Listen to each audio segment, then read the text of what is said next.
full packed house tonight. Thank you all.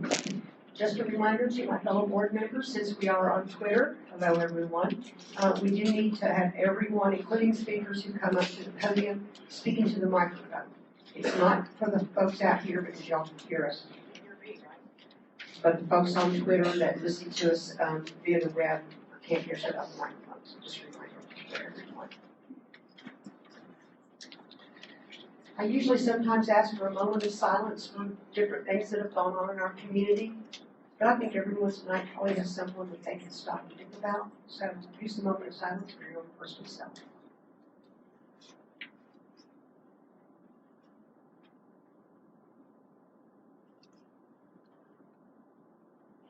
Thank you all.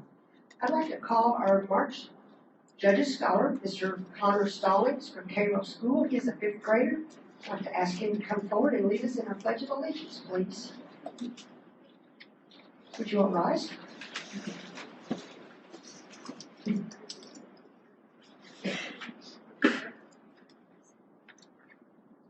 pledge allegiance to the flag of the United States of America and to the republic for which it stands, one nation, under God, indivisible, with liberty and justice for all. Thank you, Mr. Connor. We appreciate that. Student and staff recognition, Ms. Margana.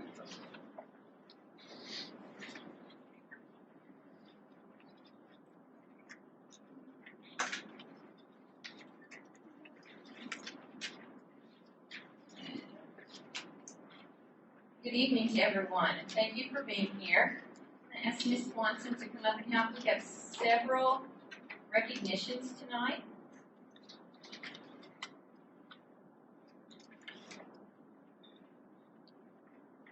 And we're going to start with North Middle School student, 6th grader, Ethan Dixon. Ethan Dixon, come forward, please. Ethan is our Braille Challenge winner, and I want to tell you a little bit about the program. This is a national program from the Braille Institute of America. It's designed to challenge the skills of students across America in areas such as Braille reading and comprehension, speed and accuracy, spelling, proofreading, tactile graphics, as well as acknowledging all the other Braille readers. Congratulations to Ethan Dixon of North Middle School.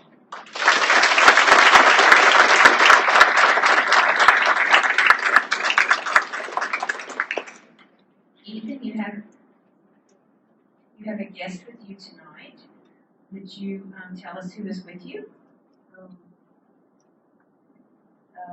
And my teacher, Teresa, Kathleen, and Mary. Awesome. Would you ladies please stand and let's recognize those.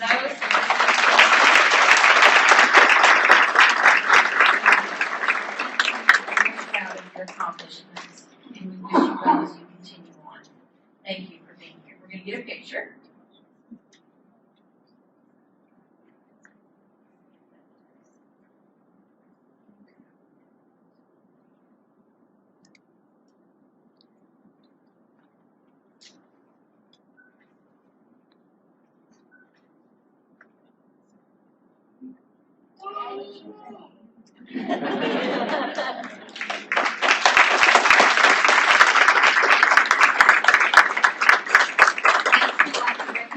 A student from Cairo Elementary. We've already met him a little bit with the Pledge of Allegiance. Could we have Connor Stallings come forward? He was the March Judges Scholar, and so my understanding, Connor, is you were able to go to physical court. They proclaimed it your day for the whole day. You got to sit up behind the bench with the magistrates and the judge, correct? And tell us what else happened that day. You got to eat lunch with the magistrate and the judge. Right. Introduce for us who you brought with you tonight to the meeting. My mom, Nikki, my dad, Mark, my teachers, Kiki, Jenny. You brought a whole group. Would the group please stand and be recognized as well? We're very proud of Connor.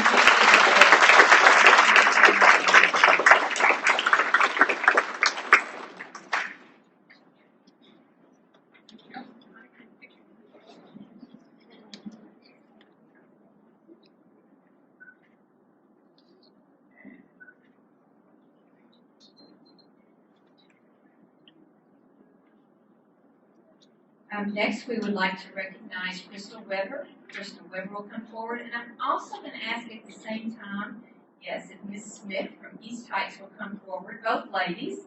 We'd like to recognize Crystal Weber for receiving her National Board Certification, which is a tremendous accomplishment for our teachers.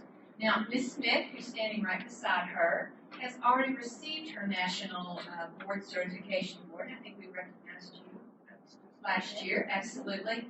But she received a letter also recently, and lots of, as they're working on their National Board Certification, they have to videotape themselves teaching along with doing lots of other things. And actually, Ms. Smith's video was recognized as one of the videos they are going to use for training other teachers in the program. So, yes.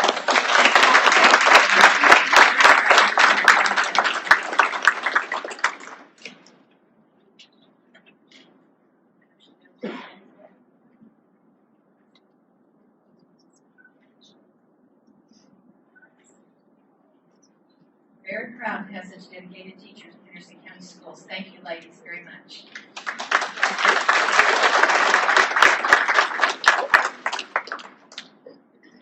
Ms. Nicole Newland has a recognition. Also, let me put down that she said yes.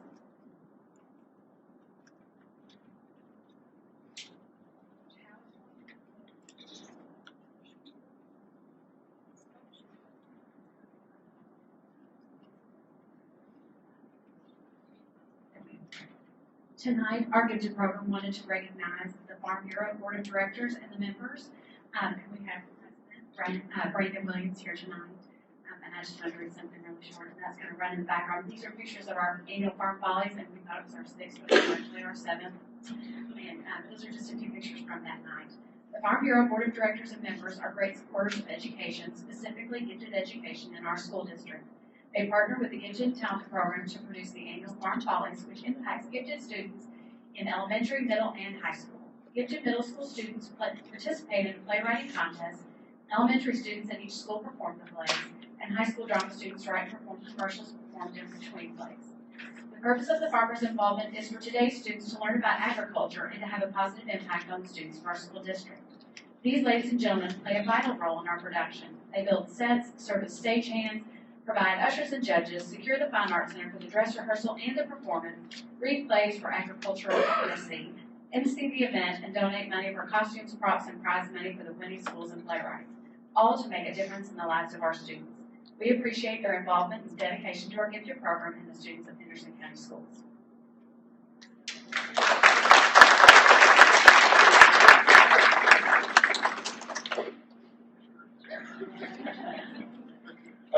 It's great to be able to work with the gifted and talented kids, and we look forward to it each year to be able to kind of give the kids a little taste of where the food comes from. You know, it just doesn't come from a grocery store, you know, and so it's just it's neat to get the kids to watch the kids and do all the work that we would do for thank you. Very much appreciated.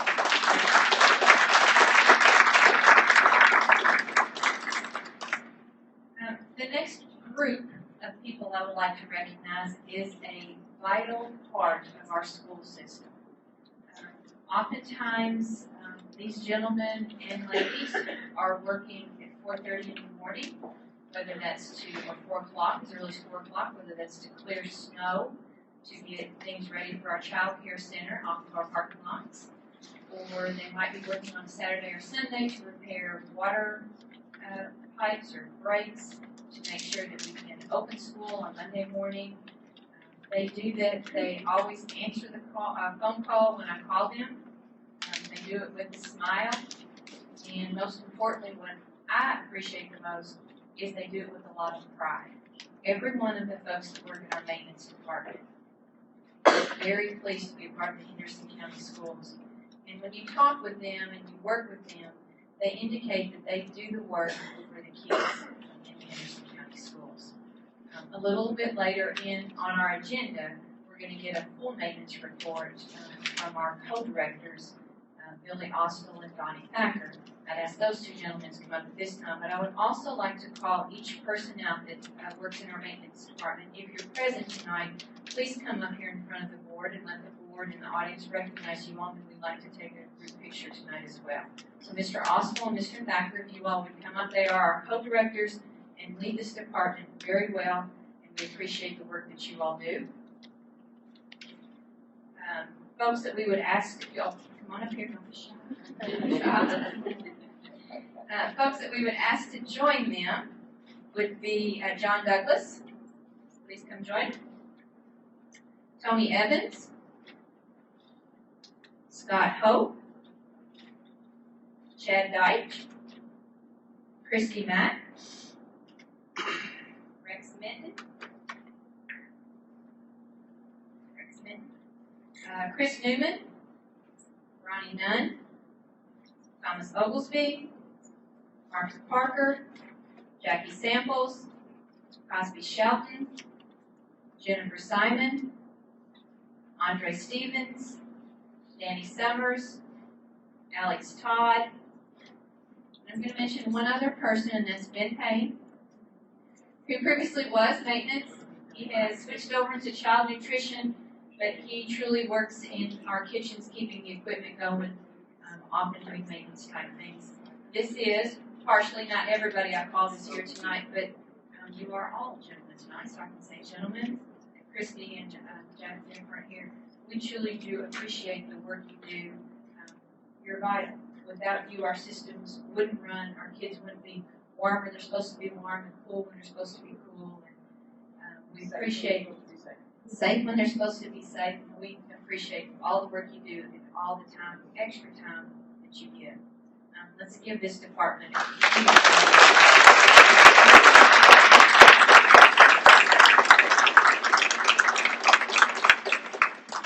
let Ms. Williams take a picture.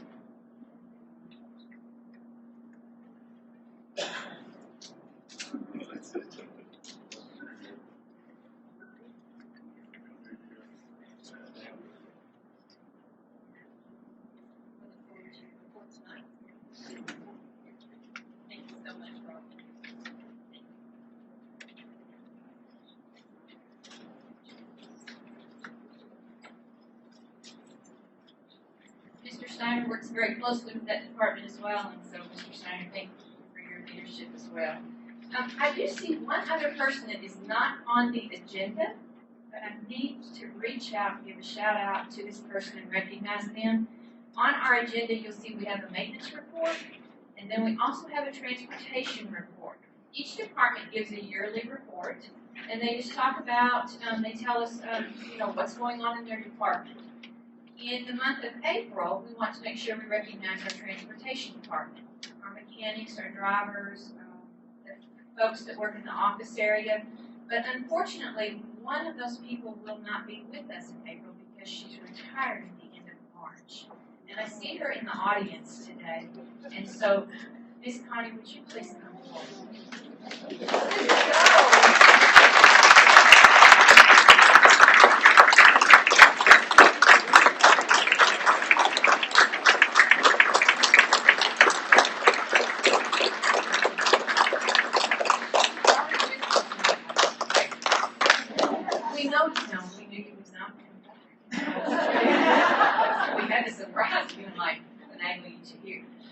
Connie is our router, and I'm going to give her a little quiz right now. This will let you know how important she is to us. You can call Connie at any time at the bus ride and say, Connie, we have a new student, and they moved to Rangers Landing, and I need to know what bus they need to go on. It gets better. And about what time will they be by the house? Be down there about 6:35. And then you can go, hey, I have a student that moved on to Washington Street, like the 1100 block. And so what bus might that be?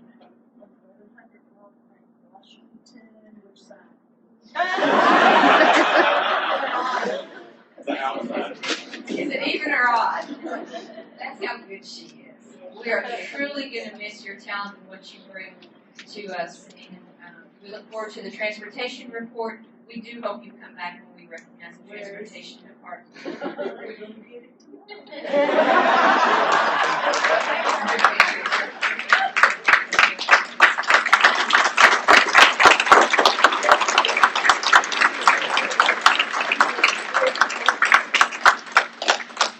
have one last recognition today, this evening, and I'm going to let Ms. Swanson share that.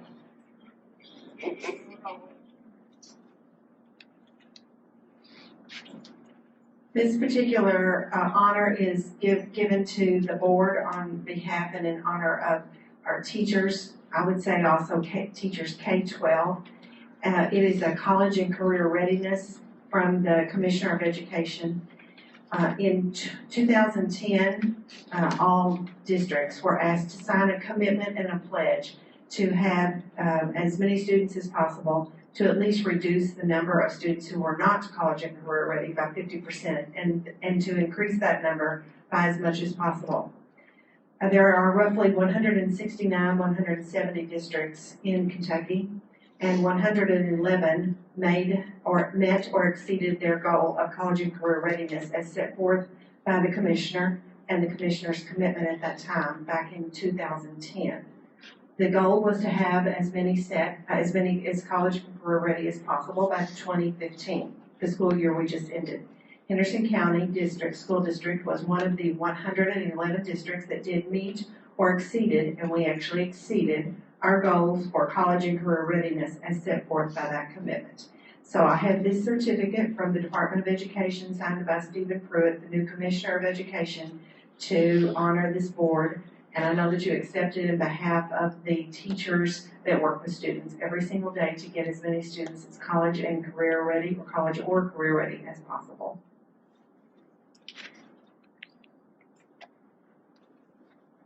Thank you, Ms. Joe.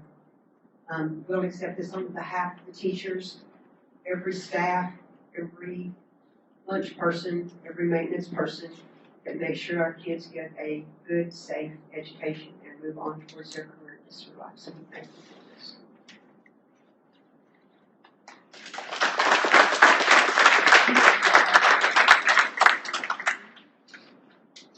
Moving on to public participation and recognition of guests. We have some student ambassadors with us this evening. When I call your name, would you please stand up? Micah Gibson, Jordan Campbell, and Carrington Mason. Thank you all very much.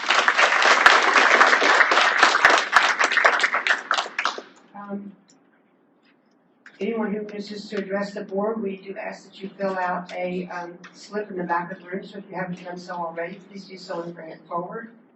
I do have a slip from Mr. David Salisbury. Would you like to come forward, please? Looks like Mr. Greg Hunsiger instead of David Salisbury.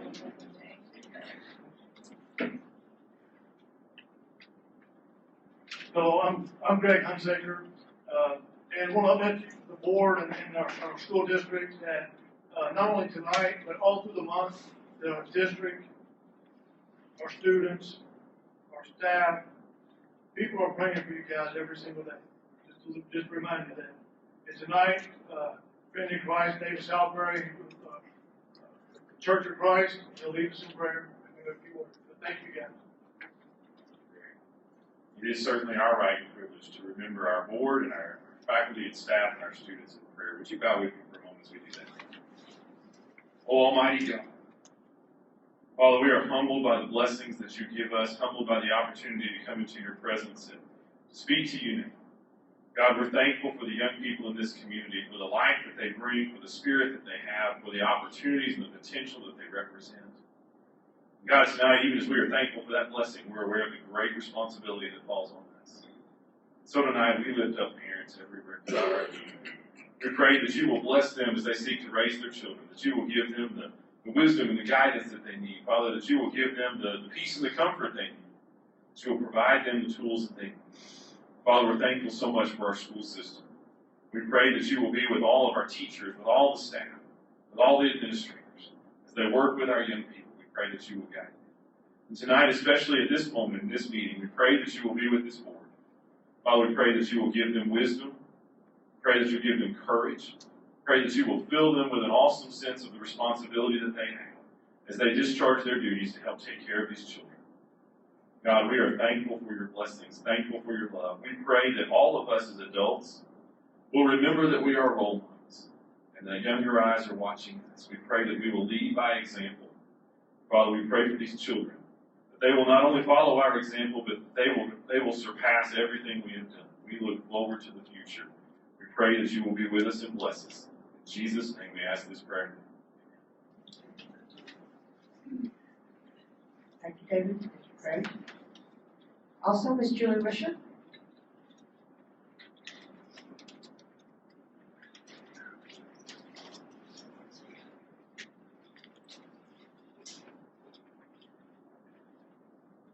Good evening. I am here on behalf of Mayor Steve Austin and County Judge Executive Brad Schneider, who have just today signed a city-county proclamation celebrating our literacy events and our literacy promotion. So I will read this into the record and I will give it to the chairperson.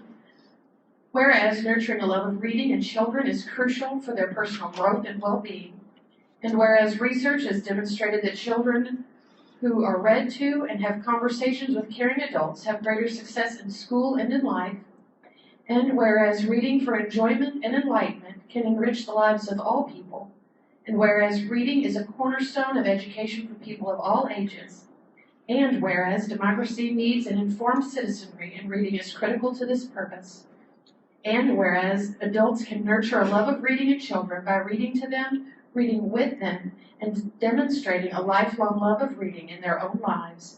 And whereas Henderson County Schools has organized literacy events at every school to promote the joy of reading, now therefore we, by virtue of the authority vested in us as Mayor of the City of Henderson and Henderson County Judge Executive, do hereby proclaim the month of March 2016 as Read Across Henderson County Month in the City of Henderson and in the County of Henderson, and urge all citizens to join us in encouraging and nurturing the love of reading in our children.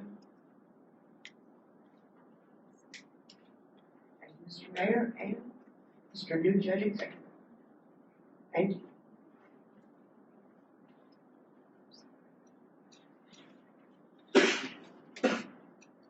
Thank you all. Is there anyone else who wishes to address the board that I'm not aware of? Moving on to minutes from the prior meeting. Has everyone had a chance to review the minutes from March 7th special meeting work session? Any changes, additions to those minutes? Hearing none, I'll look for a motion to approve the minutes as listed. I'll make that motion. Do I hear a second? Second. Thank you, Ms. Tracy. All in favor say aye. Any opposed? And it's approved. Thank you all. Committee reports. Do we have any committees to report this evening? Thank you all. Moving on to reports. Architect report. Gentlemen.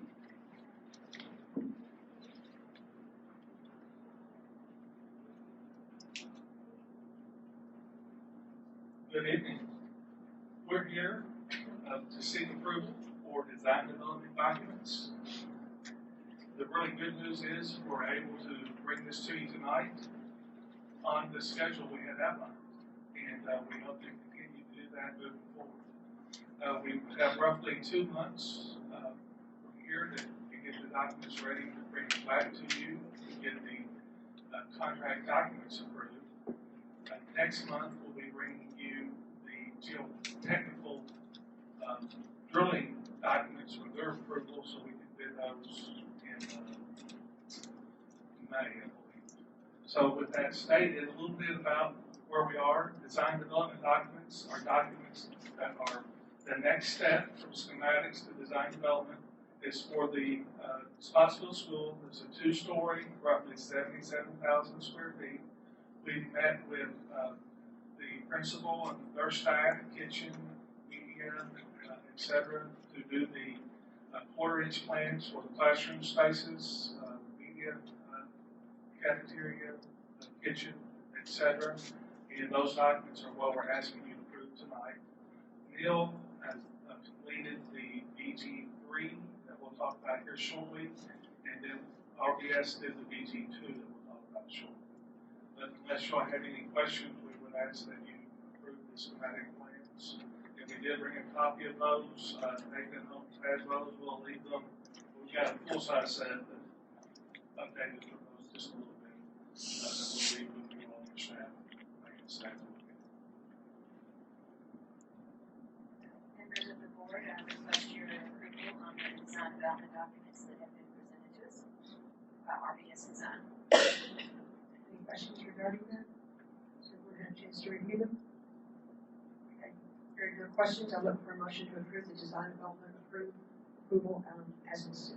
I would like to make a motion that we approve the design development. This is not surprising. Thank you very much, Ms. Tracy. Do I hear a second?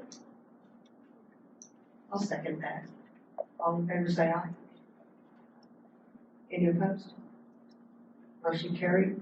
Design development approved. Thank you, Ms. Tracy. Yes, sir? Thank you all. The BG2 is one of 5 BGs that the board has to approve. We've already approved the BG1, which set the project in motion. The BG2 is an outline specification and energy design criteria. In it, basically, it's going to tell us how we're going to construct. And if you remember, we're doing load-bearing masonry with 4 inches of sprayed-on insulation. It will also talk about what energy things we're trying to meet. And we're trying to meet the Energy Star. We're going to exceed the ASHRAE 90 by 10%. And we will be doing some whole building life cycle costing as we go through the process. We do that at our offices, and we work with our consultants on those type of items. Typically, those don't come in front of you all. We can bring them to you if need be. The next piece is what's going to go in the building, and then talk about, go to page 2, you'll start to see the electrical requirements, the foot candles in the classrooms, and foot candles or the amount of light that hits the reading surface in each area. And then we also show special equipment, whether it's going to be conduit only, conduit wiring, or complete system, or have the equipment as well. And you'll see that the bell system, the clocks, the fire alarm is a complete system. The telephone, television, computer, wireless network, interactive boards are conduit and wiring. I believe you will be providing the equipment to complete that. Outside of that, we've gone ahead and we've shown on page 3 the finishes. And these finishes, if there are anything that needs to change, we still have time to change those finishes over the next 2 months. But we believe that in essence, these are the finishes that everyone has somewhat been agreeable to. And if there's something we need to change, we certainly can change that moving forward. With that, I would ask you all to approve the BG2. Questions, members of the board? Members of the board, I request your approval on our BG2 for the new Spotsville Elementary School as presented by Craig Thomas from RBS. Look for a motion to approve the BG2 as presented. Ms. Tracy's going to make that motion. And do I hear a second?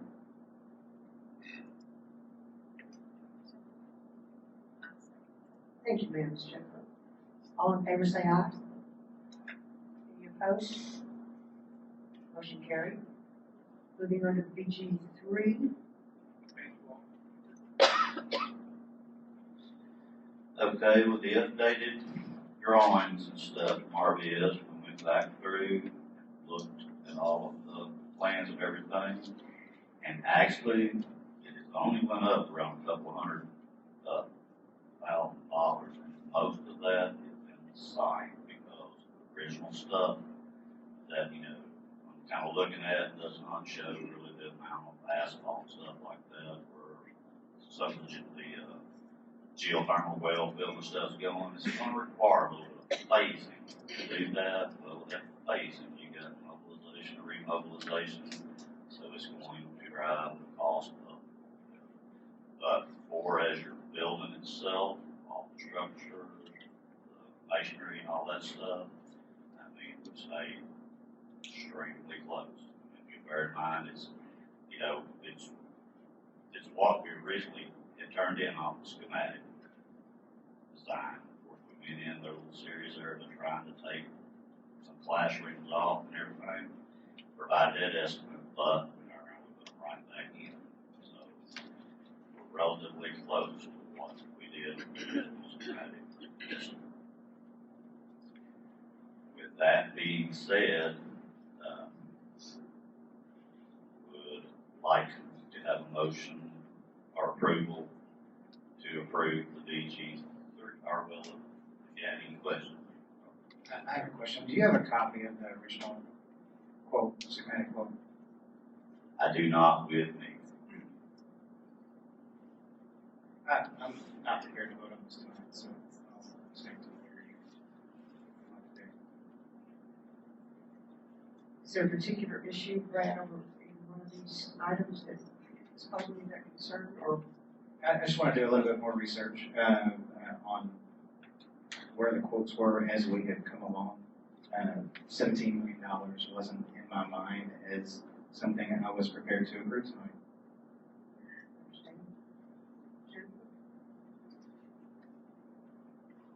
As I recall, the school started out at 11, I'm talking back 2 years ago. Now we're up to 17. That's $6 million more than what we started originally. And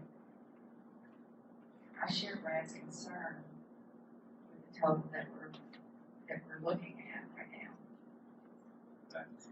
You know, bear in mind the original schematic estimate, the square footage that you're wanting in there, everything, you know, the radiuses, or, you know, the extra classrooms and stuff.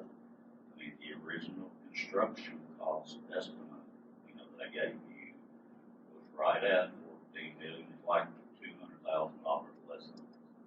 And that's pretty much where we based off, okay, this is what we're going to design. That's what we pretty much, you know, RBS and design team took off with. Because you remember the series of meetings that we had, cutting out 2 classrooms, I don't remember what all, we took the radius cafeteria out. Well, we got rid of the art room. We removed the art room, that we combined it with the music area, so we now have a keyboard / music area that will also serve as an art room if need be. We did look at doing some cost saving items, and for the most part, those items were not accepted at the end of the day. So we are sort of where we are. I think what Neil's alluding to on the site work, we've got some retention that we have to do, a retention basin, and there's quite a bit of asphalt in the parking lot in the rear of the building. I think is what's driving his increase in the cost from the previous estimate that we did at the end of schematics. And so I certainly understand your concerns, and we do not want the building to come in at the 16.9. It is an opinion. We hope that, unfortunately, no disrespect to you, that he's wrong, that he can put too much money in it. But at the end of the day, the contractors will tell us what this building is going to cost. And their opinions are the ones that it's going to be the true dollars. That doesn't mean that their number is going to match his, but I think the hope is that we bring it in under the 14.5, I believe is the number he has up there, construction cost. But we'll be more than glad to look at cost savings if you all direct us to do so.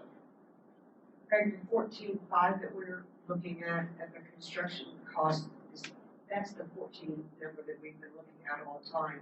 The additional 2.4 million is all the fees, the contingency that we're required by law to put on architectural fees, there's different things that are added on to that. So when we were talking about construction costs before, when we were adding classrooms, taking off this, adding that, that was to get to the 14.5 number, correct? Not to get us to the 16. That is correct. That is correct. From line item 8 down, those are line items that we're required to break out. So the construction cost is line item 1 through 7, with 7 being the total opinion of probable cost. So 14.5 is kind of what we were discussing before. I think that's the number that we had talked about, not trying to get any much over. And you're saying it's about $200,000 over at that 14.5 number. It was about 14.3 before. And you still have to bear in mind, I mean, it's not completely designed, you know. We're not there yet. So, you know, we can, you know, fine tune it as the design progresses. We have another one of these, you know, to go through. There, you know, we'll keep updating it. But, you know, right now you're looking at $188 a square foot. You know, it could change a few dollars a square foot, but I mean, in today's construction industries, it's not going to get a whole lot less unless it is shrinked to the bare bone or got to get smaller. 188 per square foot is based on the 700 student school that we finally decided upon, correct? Correct. Tracy, do you have any questions? Do you have concerns about this? Not any I'm gonna vocalize right now. Ms. McGinn? Well, in my opinion, to be very honest, our BGs have evolved quite a bit through the last 18 months or 20 months since we started the project, obviously. But I do feel like that both Craig and Neil, you have given us continuous information at work sessions. You've reminded us along the way that the original BG1 project was not going to come in at that price. You gave us some estimated sheets that even line itemed out even more specifically items 1 through 6 for us. And so for the total construction cost to come in at 14.5 is not, I don't think should be surprising to us. And then we have the fees and the services, inspections, abatement, contingency, all the requirements that we're required to put on top of the construction amount. You gave this to us last week to look at and review, and I haven't had any questions up until just this evening about it. And so I feel pretty confident in recommending to the board to accept the BG1 at this point and to know, or I'm sorry, not BG1, but BG3, and to understand that, as you just mentioned again, that that allows us to send it out to bid. And then when the bids come in May, or when you send it out to bid in May, then that would become more than the actual cost of the project. So I really don't have, I feel confident and okay to recommend for the board to approve the recommendation from our construction manager, Cobell, this evening. Just want to clarify one thing. We're not going out to bid. We're going to Frankfurt so we can get their approval.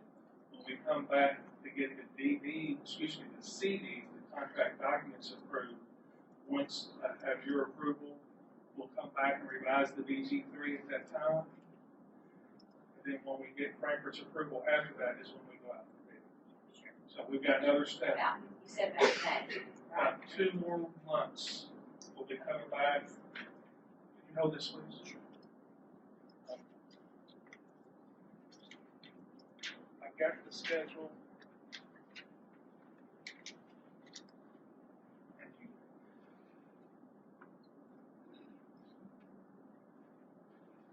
We have you approving the contract documents on 6/20. And we've got the bid date set for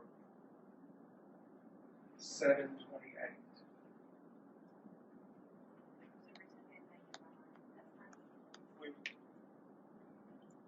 we're gonna do the technical drilling, that bid, we're gonna receive those bids on 5/12, and I'm coming back on 4/18, 4/19, something like that, to get your approval on those items. So until we accept those bids, which culminate after this BG3, till we accept those bids from those providers, we're not accepting a dollar amount for them to provide services until we do that. Is that correct? Correct.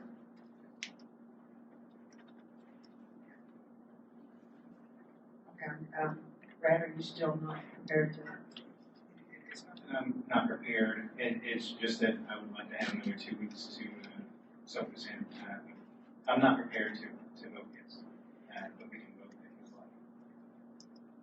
Jennifer, what's your thought?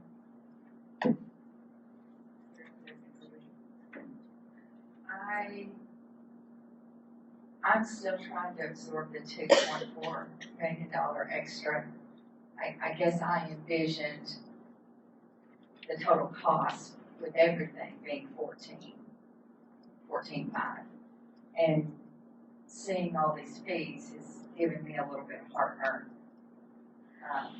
I just have said from the beginning, I really want us to be smart about looking where we can cut costs. We have a lot of construction needs, and I have no problem waiting and trying to absorb this and understand this a little more. And if we have to cut some more costs, let's look at it.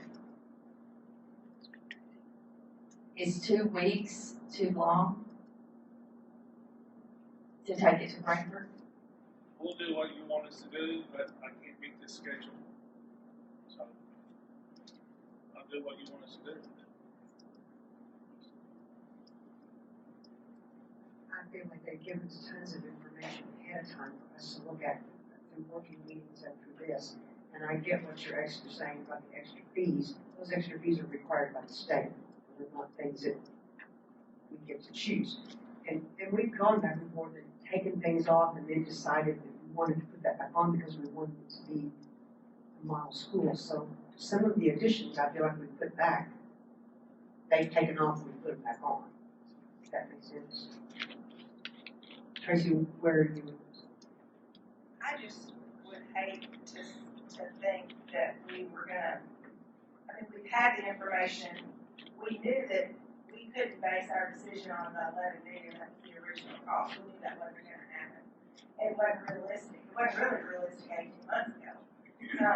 But these, I just think that what I don't want us to see done is that we just go back and pick this school apart and we come up with a school that really is not at its full potential, if you will, or, you know, I know we've looked at this over and over again and talked about it and taken things away and put things back on. And I realize that, of course, 14 million is a lot of money. It is. And if you look at that, just the 14 million, and think about the school itself being built for 14,522,000, and not look at those fees, which really aren't doing anything for the school per se. They're fees like attorney fees. If you have to have something done, you have to pay an attorney. Not that you want to, but you have to.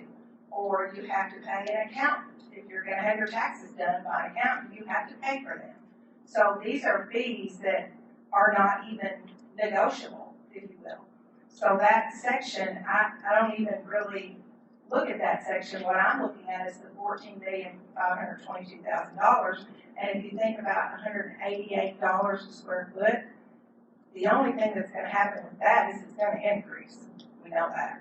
Now, I don't think it'll increase in the next 2 weeks, but it is going to increase because, as we all know, everything does. So I just hate to keep putting it off for, you know, for things that we could have already taken care of. Just my opinion.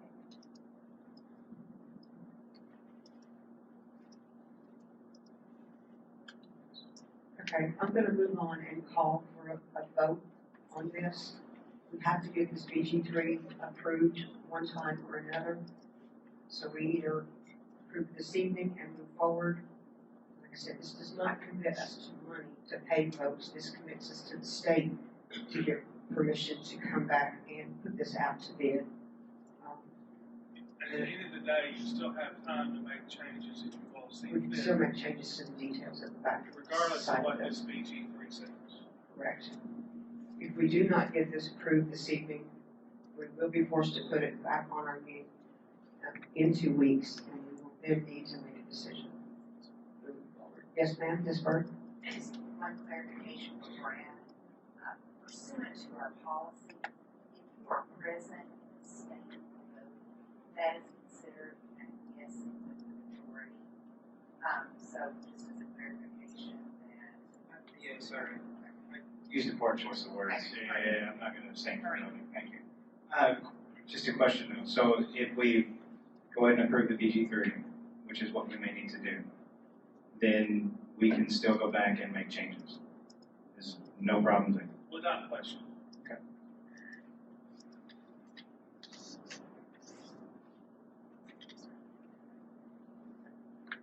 I'm gonna look for a motion to approve the BG3 as stated.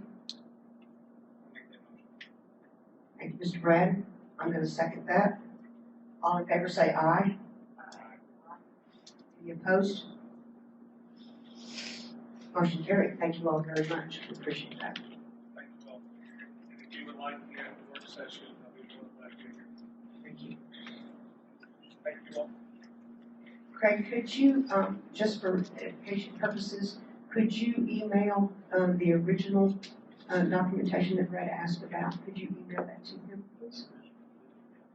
Neil, from Neil? Okay, thank you. Neil, appreciate that. Just so everyone has a copy of that. Send it to the superintendent. Greg, that work session is April the 4th. It's usually the second, or is it usually the second Tuesday? No, it's the first Tuesday. So it is April 4th. I just wanted to let you know. I won't be here. Okay. I'm sorry. That's all right. Okay, moving on to the CTE construction project report and change orders, Mr. Neal. Okay, in y'all's handout, we'd already submitted those earlier, and that is pretty much the remainder of the change orders on that job that is went through. And like I said, most of them, we've had approval. The thing about it is, I know y'all hate it when these things are added to the job, but I'm also going to share with you a document that people like Donnie, Billy, and your maintenance staff, that you just congratulated a while ago, helped save on this project and stuff. Because a lot of the reason was, like for instance, you'll see some of these items for Hazex, when 10 users or whatever, recommendation couldn't get a price for it, or they just say that, might want to do an upgrade. They were doing it on double time, on prevailing wages, so the prices were too high. So we didn't really recommend them. Billy and Donnie and everybody, they did a super job, and that total comes to about $65,000 worth of savings that y'all's guys help y'all realize. So they do need a hand, because they were better work on this project.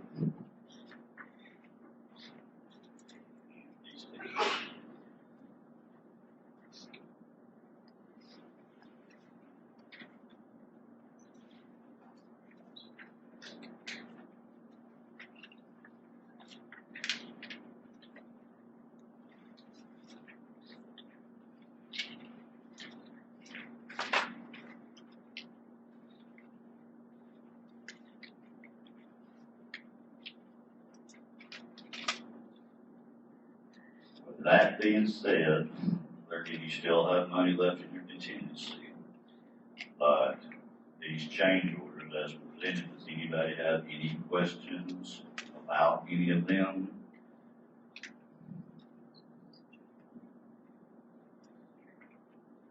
It's nice to see a change order in the negative instead of positive. Correct, and I've there done again, one construction project and it didn't go that way. we try to come up with any grids as, possibly can, if you'll remember the first round, there were several. We appreciate that, and we appreciate everything in our maintenance department too. Okay, any questions, board members, regarding the documents in front of you? Looking for none, I'll look for a motion to approve, the change orders as listed. Thank you, Ms. Jennifer. I hear a second. Second. Thank you, Ms. Tracy. All in favor, say aye. Any opposed? Motion carried. Change orders approved. Thank you, Neil. See, we can come in under budget on project. This is okay. Maintenance report. Mr. Billy Oswald and Mr. Donnie Thacker.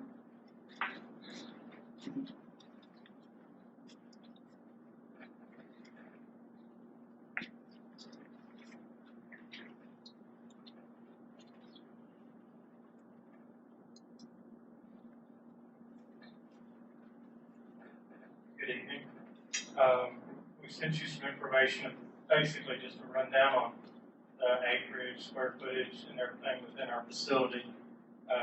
We can take care of approximately 1.2 million square feet of facilities. We've got 14 service techs in our service department, 2 ladies in the office that help coordinate things. There's a whole lot goes on. I've been to the KSTMA, Kentucky Schools Plant Management Association meeting, and I've talked to directors of maintenance across the state, and they're envious of the staff that we have, because we have master plumbers, master electricians, master HVAC. We have very qualified staff that takes care of the roofing, the garden, the lawns. We've got a maintenance department that I'm very proud to be a part of. So, with that said, just a quick rundown real quick. This building alone, like I said, we take care of approximately 1.2 million square feet of facilities. Just this little building right here is approximately 6,700 square feet. In this room, there's 11 doors. There's 41 light fixtures. There's, in this room, there's 6 heat pumps that takes care of just this room. There's 10 in just this small building. We've got kitchen equipment, plumbing equipment, roofs, ceilings, everything has to be painted. Our custodial staff district-wide are phenomenal. They do a great job taking care of it on the day-to-day basis. But as you know, as things get older, we've got facilities that have cast iron plumbing that was built in the early 50s. And we have drains that get stopped up, pipes collapse, we have to cut floors up and just do whatever. And our guys will jump in and take care of whatever needs to be done, whether it's in their realm or not. They jump in and take care of whatever needs to be done. So, I don't know what other information. You notice I put in there a list of our vehicles. We have 7 vehicles that are 20 years old or older, which that we have to be able to get to and from our facilities to take care of them. The condition of our facilities does have an impact on our student education. So, we want to be sure that the climate is comfortable, well lit. Whenever people pull up to the front of a facility, that sets the stage of what's going to happen inside the building. Whenever they pull up and see a well-groomed facility, building well painted and well maintained, it makes a difference on what goes on inside the facility. Last year we completed approximately 3,200 work orders. One work order, I kind of qualified that. One work order may be taking care of the athletic fields, and there'd be 520 man hours just on one work order. Or it may be work on an air conditioning unit that has to just have a contactor changed out and take approximately an hour. So just because it says 3,200 or 3,181 work orders, that's a lot more than what it appears to be. That's maintaining the athletic complexes as far as marking the fields for all the football games, soccer games, and stuff like that. So if you've got any questions, you want I'm sorry, I ramble real quick, so if you have any questions. I don't have a question, just thank you for your hard work, daily, 24/7 as it says up there. It's much appreciated by our staff, kids, parents. Thank you. Jennifer, you have anything? Brandon? Thank you all. You all know what we appreciate you. I've been on this board for almost 8 years now. I know you all needed things from the schools in the past, from the school board in the past. You may need a person, or you may need a smaller piece of equipment. But in my memory, I can't remember the maintenance department ever asking for major things from this board, and we appreciate that. Well, I'm going to warn you up front.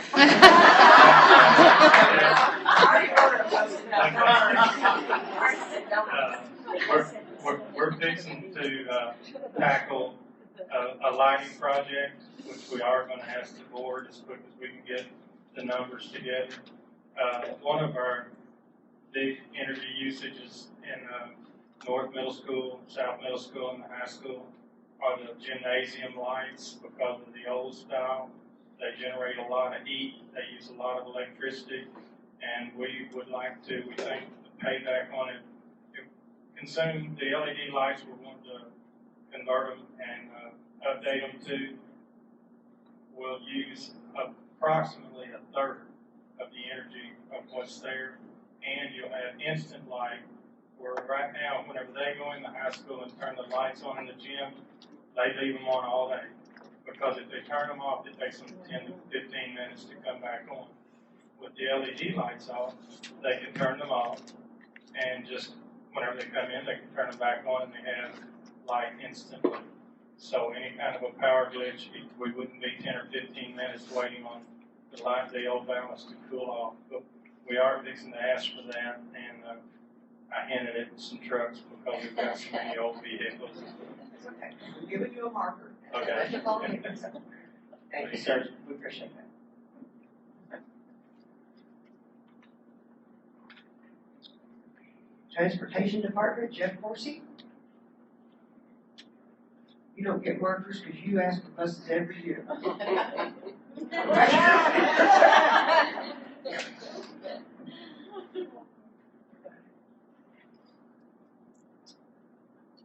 Well, thank you for the opportunity to share about what's going on in the world of school transportation. I've asked Ms. Connie Sykes to join me here. You know, she is our walking GPS around, as you've already seen. We transport between 4,000 and 4,200 students every day. This is from preschool all the way up to 12th grade. Special needs, about 154 that we transport. 98 of those students are what's part of what we call the home program. Federal law requires us to transport students that have been displaced from their home, and they have that right to attend their home school. And by law, we have to transport them. We do not get any federal funding reimbursement for that. That falls on us. And that translates into about $15,000 a year in doing so. And of course, Ms. Connie, she helps maneuver the routes and everything to where we try to get them on a bus that's already going through that area, and then transfer them to another bus to get to their home school. And she does a wonderful job at doing that.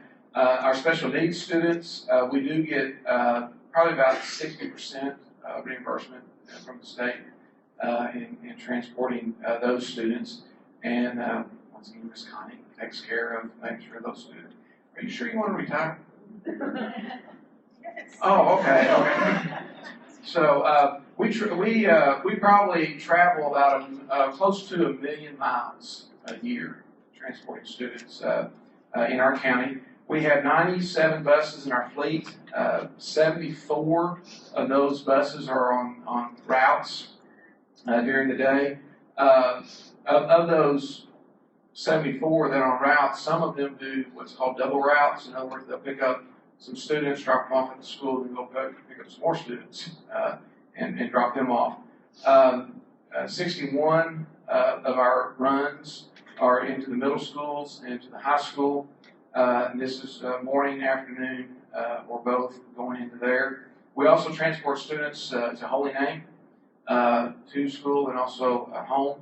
And we do get reimbursement from that through the county. Helps us with that a little bit. We also transport students to the CAT Center, to the YMCA. We have athletic bus that goes from the middle schools to the high school, transporting students. Also, the after-school programs at some of the elementary schools and also the middle school and high school.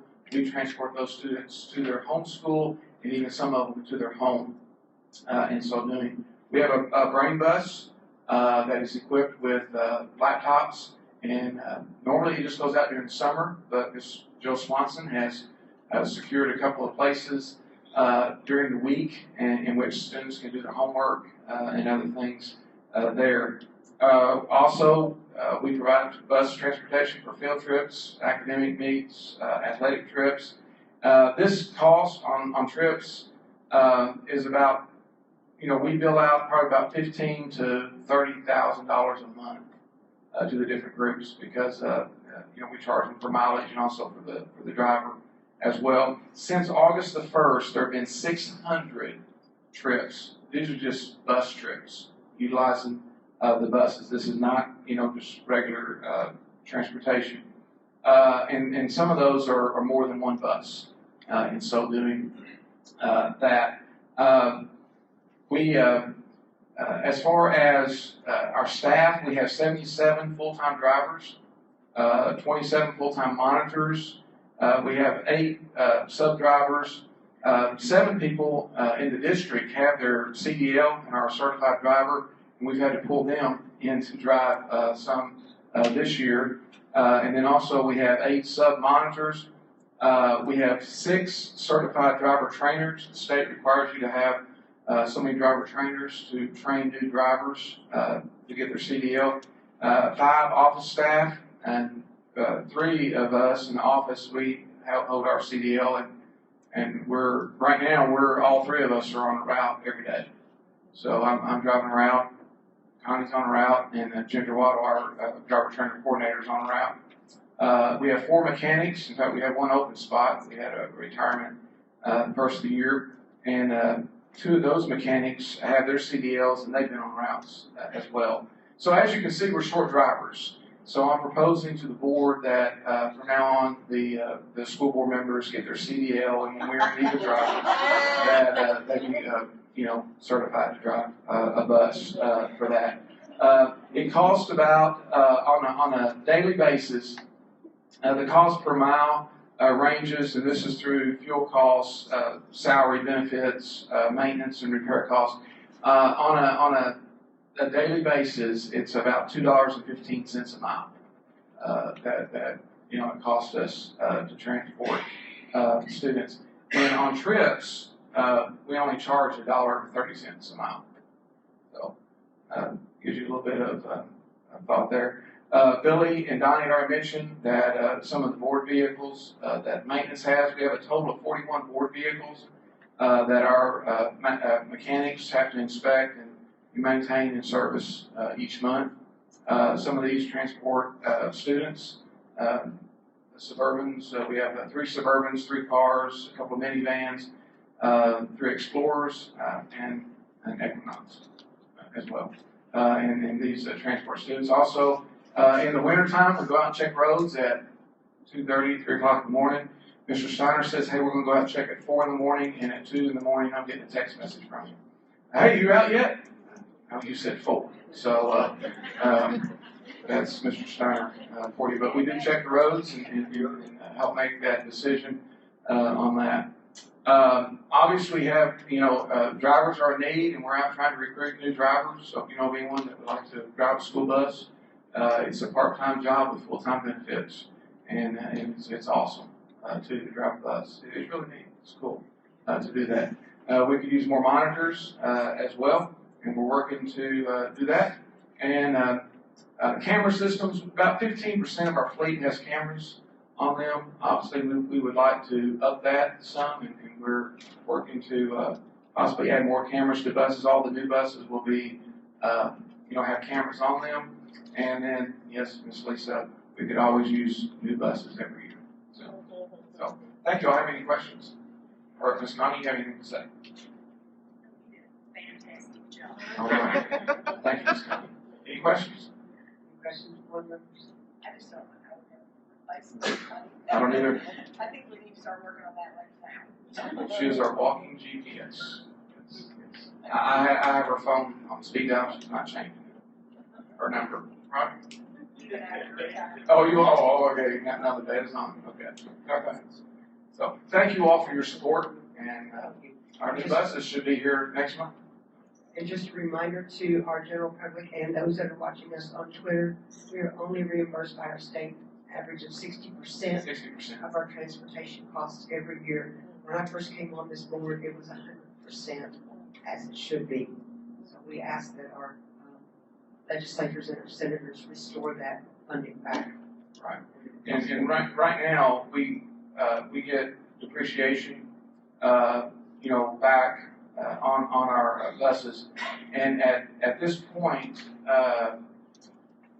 13 of our buses that are on daily routes are out of depreciation. In other words, we don't get any money from them. Next year, we're going to have 10 of those buses will go out of depreciation. 4 are on daily routes, and then 5 of them are sub buses. Like I said, you didn't get a pass, so thank you. All right, thank you. Thank you, sir. Appreciate everything y'all do for us. Okay, moving on to old business. Board attorney request for proposal, Ms. Morgana. Sure. In your board packet was an RFP, a proposal, where you got, we'll be glad to make any changes, corrections, adjustments that you would request. Just on the front page, it has a description of services at the bottom of the page. We would like all of the proposals be sent through our HR department, through Ginger Carter. So Ginger and Ms. Carter and I have talked about this process. At the bottom of the page, I just briefly put description of services. Those were things that I shared with you all in a prior board meeting. Listed those in there. On page 2, it talks about different duties, what we would expect a board attorney to do. And the bottom of page 2 is evaluation of proposals. Once they submit proposals, what would we look for to try to determine the difference between proposals? So there's an evaluation piece there. On page 3, the eligibility is to send in a request or to submit a proposal. These are the things that we would ask you or your firm to be eligible. And then at the bottom of page 3 is a proposal of information. One thing I want the board to think about, which of course I'm sure you already have, is this proposal requests the firm or the attorney to look at payment fee in 2 different ways. Currently, we are paid on we're just billed each month on a flat fee hourly rate. This proposal includes the idea of a retainer fee. So every month there's a set amount, and then a flat fee comes into effect when the other things that are listed have to be done, such as title searches, litigation, things like that. Anything would be added on, then the firm would be able to bill the board at an additional hourly rate. So I just wanted to make sure, I know that you all understood that when you read it, but that's a little different than how we're currently being billed, so I wanted to make sure that was acceptable to the board. Also in your packet is a very simple rubric, and it matches exactly what we've asked them to submit in the evaluation process. We would just line up all the proposals side by side, look at the years of experience, compare retainer and hourly costs. Are they agreeing to attend board meetings, obviously, school law training, the location, size of the firm, and then we also had in there, we wanted them to speak about their litigation experience. The last piece in your board packet is a proposed timeline. And I know you all have already reviewed that and read that. So I'll open it to any suggestions or requests that you all have, and definitely am willing to make changes.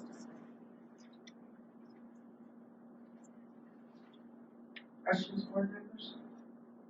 Ms. Jennifer? Yes. On page 2, the center, right in the middle, right before evaluation of proposals. Any other extraordinary legal services need to be approved by the board and or superintendent. Probably by the board, so that unless it's like an emergency situation. Then yes, if it was an emergency situation, then it'd be approved by the superintendent.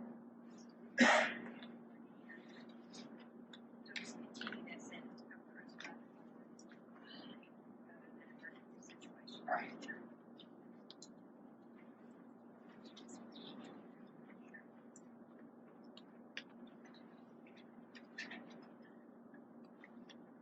Any other additional changes, Jennifer? That's it? Ms. Tracy? Mr. Brad?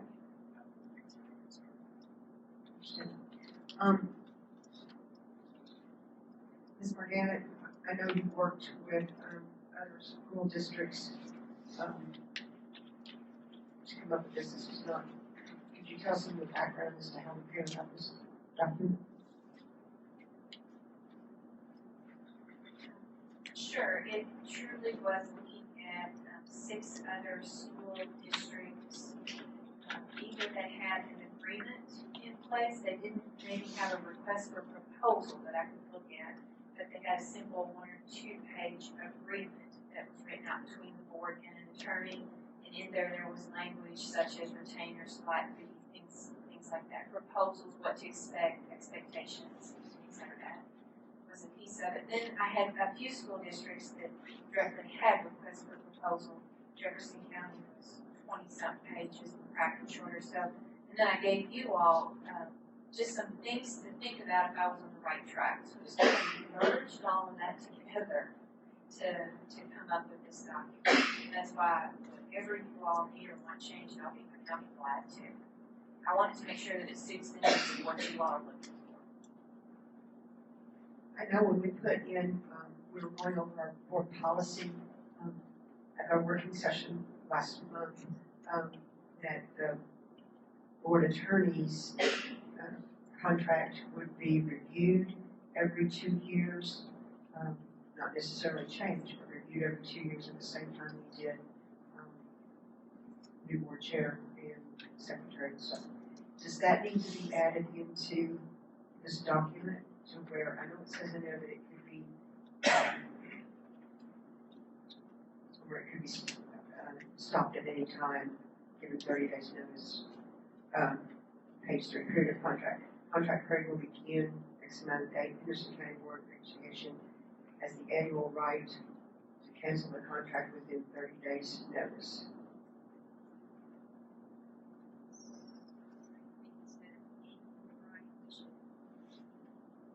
If we're saying biannual, right, because we talked about every 2 years. I mean, it can be done at any time.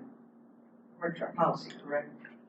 Yes, it's kind of an odd thing we advise on, but anytime I put together or get advice on a contract for the board, we like to always include the option of the board to be able to terminate upon notice. That's just kind of some bargaining power that the board has, so that you're not tied in. So I would, even though the policy says it'll be reviewed, if you put into place a contract, the board must retain the option of being able to get out of that contract. So, just to leave this the same. right, and again, when you're doing the request for proposals, you can time, end up doing a contract, you can tie down those terms in the contract. But I would leave your policy for the review period, leave that the same. I'm not wanting to change the policy, I was wanting to change the terminology. You just want to be able to retain that right. No, I'm okay with that. My question is the annual right to cancel, when we're gonna review it every 2 years. Should it say biannual? No, what I'm saying is you want to, if anything, I would have it say the Board of Education has the right, take out the word annual. That gives you the right to terminate services at any time. So, because the risk you have, we discussed this over the rest of the time, when you get into a contract, You get into conflict of interest. you're bound to the contract period. If something goes wrong, you want to be able to get out of that contract. So we can take the word annual out. Annual. Okay, I understand. That was my only question regarding this. So members of the board, Ms. Morgana, do you need a vote to approve this, to send it out? Yeah. There's two people's names on the top first page. The first document, I'm sorry. The selection process. Are you voting for committee members? Yeah, you have committee, first committee members. You have yourself and Junior Carter listed, and you have 2 blanks there. Correct. I think we had spoken before that you all as a board would put a couple people on there. You all would choose to do that. We had a couple for administration and 1 board member, 2 board members, whatever you all would choose. And then for the committee, we're just working to read through all the applicants using the rubric and then bring that to the board, but that doesn't mean that the board could see everyone or all the information. Do you need those 2 people listed tonight to approve this process? Yes, that would be very helpful. And also in the approval is the process and the timeline suitable to you all, starting on May 1st, or you want that adjusted? You have a problem with that, Jennifer? I'll make a motion that Dr. So-and-so be appointed to the committee to review the resumes and interview several wonderful committee. Second that motion for 1 person. All in favor, say aye. Any opposed? We have a motion for a second person. Does this need to be a board member as well?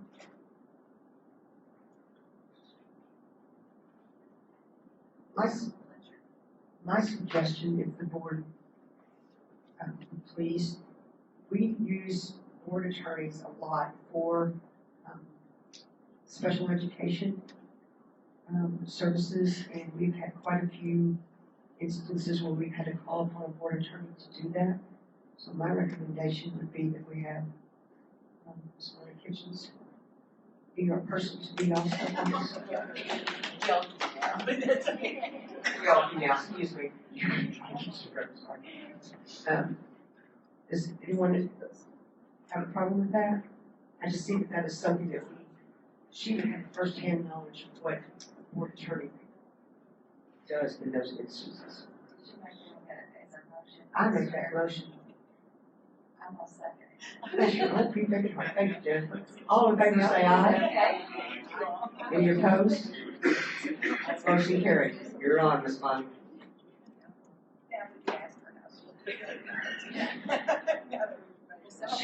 She had no knowledge that I was going to do that, so. Okay, so if we don't have any other additions or changes, other than those so noted, to the process, the RFP for legal services, and the applicant comparison, I'll look for a motion to approve all three documents. Thank you, Ms. Jennifer. Second, Ms. Tracy. All in favor say aye. Any opposed? Thank you. Ms. Sally Sugg, you're on.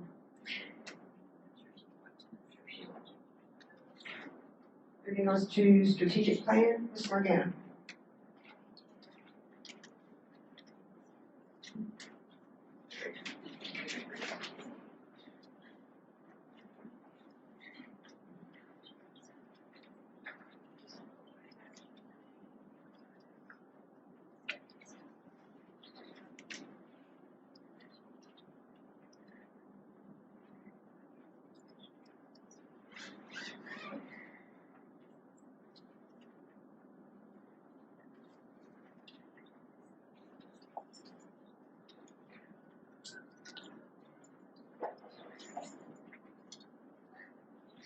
Presenting our strategic plan to you all as board members. There are several folks in the audience who are going to assist in this, and mainly because they all had such an integral part in developing it. So I would ask those folks to come on up. All of you say no.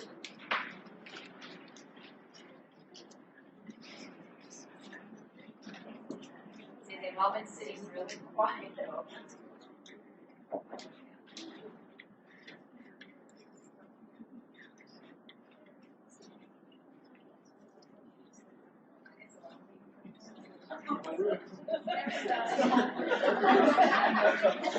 Okay, everybody has a speaking part. Okay. Get our team together.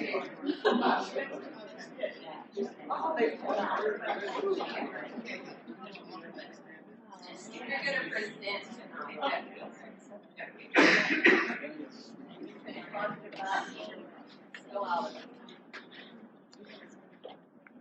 Okay, here we go.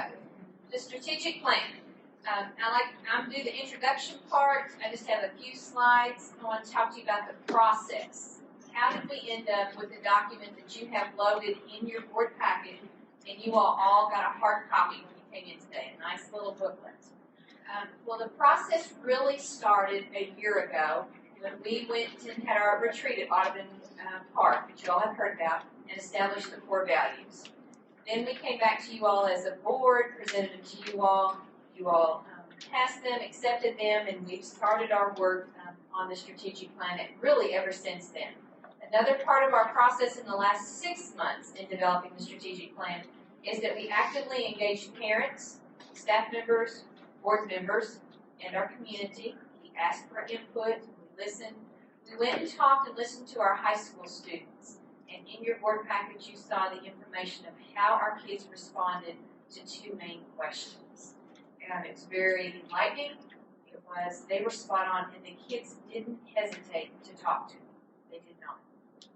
Another part of the process is that we all work very collaboratively together in teams to create the strategic plan. What was our purpose? Why did we create a strategic plan? Well, truthfully, it was just to establish a unified focus for all of the departments, which allow us to align our resources. You'll see, we have a district improvement plan, which we're required by law to put together. That's more than just a compliance thing for us in Henderson, because our district improvement plan focuses on the instructional aspect, primarily the instructional aspect of our school system. The pieces that we really haven't had in Henderson are strategically putting together the other departments like child nutrition, maintenance, transportation, even finance. How does that all fit into how do we operate every day? And so you'll see in the strategic plan that all of those areas have been addressed. Every department has been touched, they've collaborated, they've communicated, we've worked together to make one unified focus. So, board goal 1. We're going to present to you the 5 new board goals. They come from the work that this group did, the work from what we heard from kids, what we heard from our parents, in what we heard from staff members and community folks. So board goal 1, you're up. Board Goal 1 talks about our students being post-secondary ready. My friend Colonel Jim Smith helped me frame what it takes to be excellent. One time I asked him, how does somebody achieve such a high level, Colonel? His very simple words will always stick with me. He said, you do what's expected, and then you do more. Those words exemplify the Henderson County Schools. We are constantly going beyond what is expected to get our students post-secondary ready. What other school system would ensure that every child had the opportunity to attend a fun literacy event? And what other school system would you see the superintendent and all of the district office dressed like crayons to let everyone know that they're all in? Nowhere else but Henderson County Schools. This all-in mindset is why we are a powerhouse in the area of math. We are solid K through college with math because we are in perfect vertical alignment with all parties collaborating at a high level. Next, when we say 100% and all students, we mean it. The journey to 100% is different for all students. The new fine arts program at the high school is indicative of our dedication to finding that unique path for all students to reach 100% proficiency. Last, the term life ready is something you will begin to hear in the years to come. Regardless of the path, students must have character and integrity to reach ultimate success. We plan to be more intentional with this life-ready concept as we move forward. I hand the baton off to my friend, Mr. Rod Carroll, next.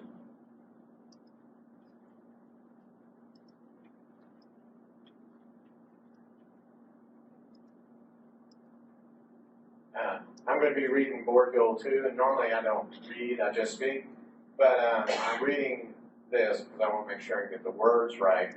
I want to let you know I'm reading off my phone for 2 reasons. One, it kind of speaks to this goal, and number 2, the copy machine ran out of toner right before I came. So where this looks innovative, it's really not. Henderson County Schools will create future-ready learners, defining Henderson County as a community with the highest level of integrity and innovation. If you know me, you know I like strong words, and there are 3 words in there that really speak to me. One's the highest, because there's no confusion with that, just going to be the highest, and then integrity and innovation. And some of the steps that we're using to get there, just some of the beginning steps, is the goal of one-to-one electronic devices in the hands of our students grade 3 through grade 12. Some innovative initiatives like the new HCHS Art School. I'm a fan of the arts. Come see Lion King March 31st. Focus on soft skills as they relate to career needs and the introduction of project-based learning, which is very exciting. We also have district-wide reading, writing, and math growth initiatives, and a focus on preschool reaching 100% kindergarten rankings. All right, Board Goal 3. Henderson County Schools will ensure a strong financial structure that guarantees excellence, creativity, and innovation. The key terms in our BHAG are strong financial structure. Strong means to withstand pressure and force. And with the needs of our community ever changing, the number of families that qualify for free and reduced lunch even now reaching about 65% of all of our families in school are qualifying for free and reduced lunch. It's imperative that we cover these needs and be able to support those students and families that can't provide. The other word, a couple more, guarantee, meaning assurance or promise that excellence can be obtained by our students and staff. We create the opportunity and make sure that the opportunity is reached. Excellence means outstanding or standing out. based on our service and actions and decisions made for our students and our staff. And many times we focus on our students, rightfully so, but our greatest asset is our people. And in order to keep the best for our kids, we have to ensure that they love working with and for us. We've hired the smartest and best, and now we have to ensure to get these stuff out of the way and allow them to do their job for the kids. Our statement numbers that you'll see on the report you have, 1, 2, and 5, ensure number 4 happens. So that our statements are kind of interrelated. Number 3 is an area of continued emphasis as we move forward. Safety is a concern that Chad's going to share a short update on.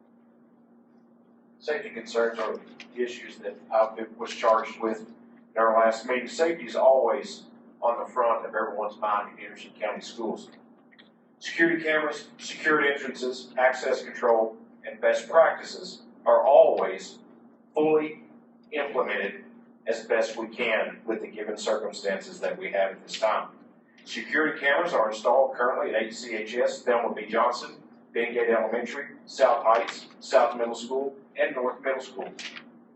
Since the installment at HCHS, we've been able to provide critical medical information to the emergency room staff for a student, resolve thefts quickly and accurately, and allow the administrators to reduce their time on investigation and focus more on instruction in their classroom to help students meet their academic needs. I have no doubt that the same issues have arisen at the middle school, Thelma B. Johnson, and elementary school, and they are reaping the benefits just as HCHS. Bengate and South Heights currently have them on the exterior to help them resolve vandalism issues. Secure entrances are fully implemented at all buildings in the district. Access control is currently only in place at the new CTE renovation, Board of Education, Technology, CSS, Thelma B. Johnson, Transportation, and the plan is to expand access control to all district buildings. Best practices in safety and security are of the highest priority of all staff and faculty in Henderson County.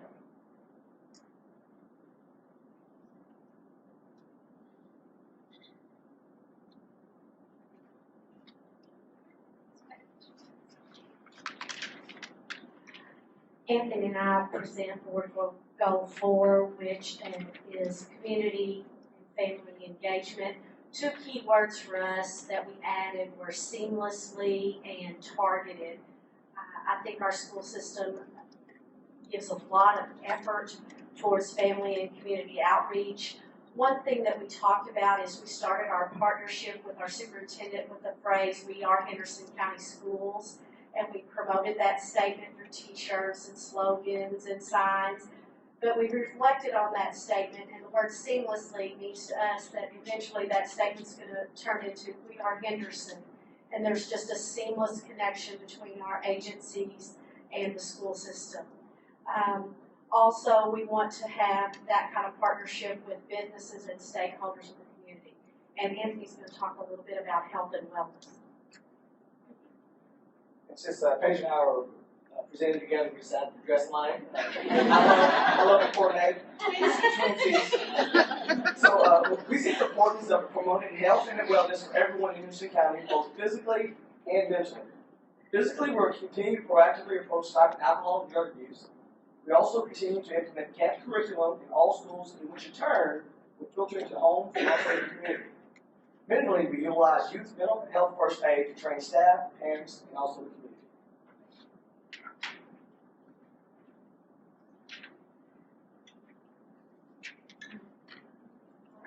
Last but not least, Board Goal 5. Board Goal 5 is Henderson County Schools will sustain an exemplary staff by creating a dynamic and compassionate culture. And the most important word in that Board Goal to me is culture. I learned a long time ago from a very good friend Rob Carroll when I was learning all about leadership that culture is everything in an organization, and that is very much true. Culture is just everything that you do. It affects every part of the organization. And it's important for us in Henderson County to promote the health and well-being for everyone, for our students, for our staff, because we all know when we have healthy teachers, we have happy kids, and that makes for a happy school system. We can do this, like I said, through staff and community modeling of good, healthy habits for our kids. And that goes from healthy eating habits all the way to healthy relationships with one another. And Henderson County Schools is committed to holding our staff and students to a high level of expectations. And, all year long, Ms. Margana has been pushing excellence in all we do. And as a school system, we are always striving for excellence. So these are just a few ways that we're going to promote health and well-being for all. Along with what Christy said, staff attendance, health, and well-being go hand in hand. Our district is committed to providing numerous wellness initiatives to our staff that will allow them to model excellent work ethics for our students. The ultimate challenges that we have, our health fairs, 5Ks, and all of those types of things that we have going on in the district. Also, creating a culture of health and wellness will decrease the money used for sick days and subs, which will increase our financial stability. As part of this goal, in sustaining exemplary staff, our expectation is to hold all staff members to that highest expectation. Part of this is to create a code of excellence. What a code of excellence will do will be to combine, it will actually blend our core values with our existing employee handbook to address our expectation that our staff exhibit excellence in all we do, as well as model this work ethic for all of our students.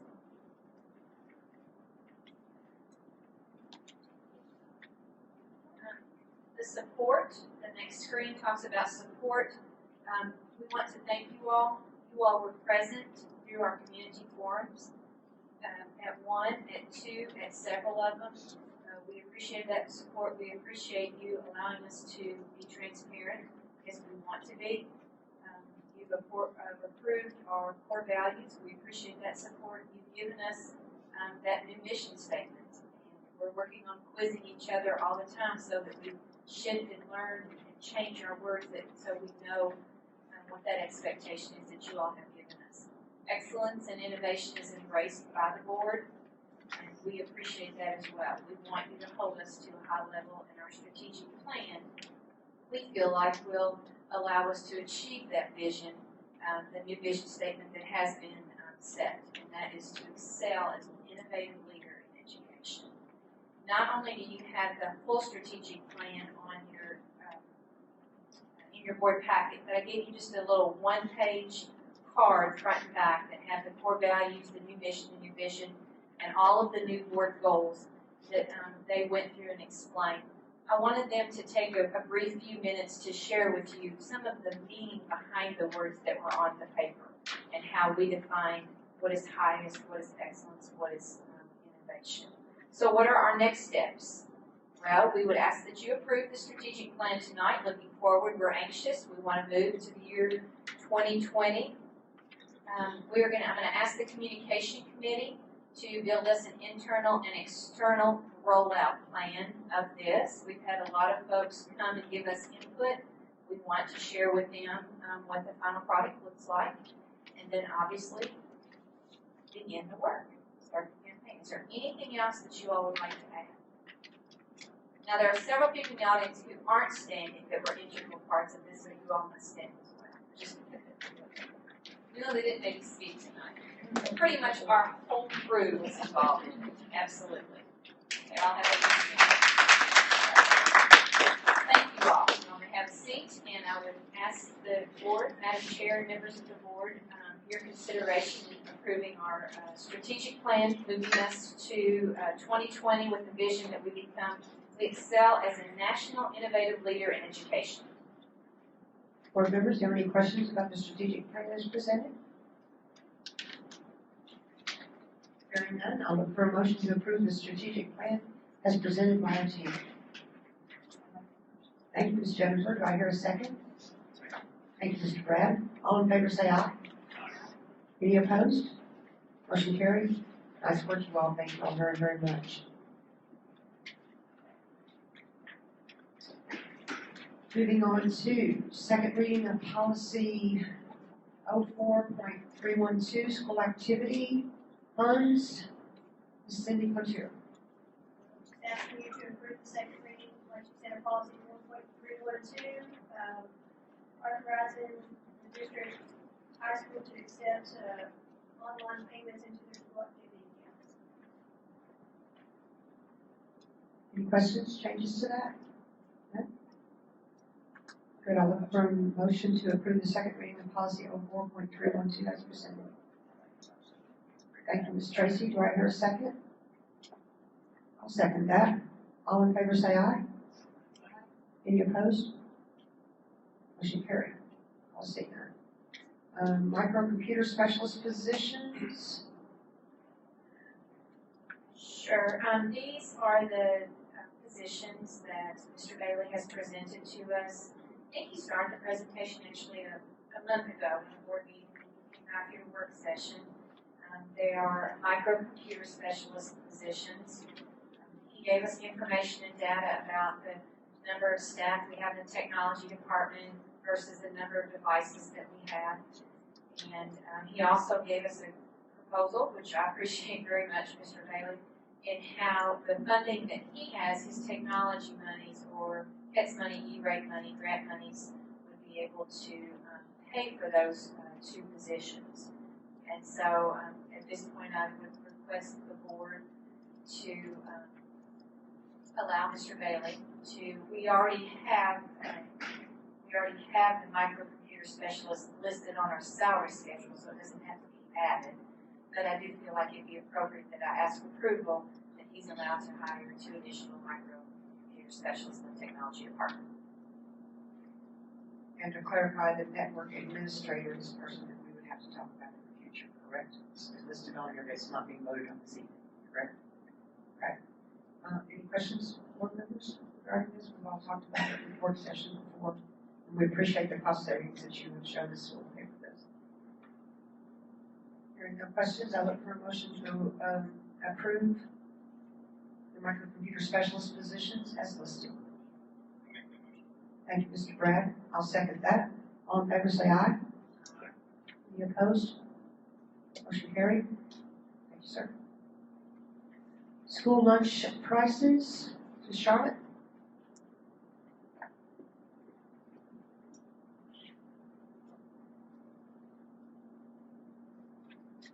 Thank you, Monterey.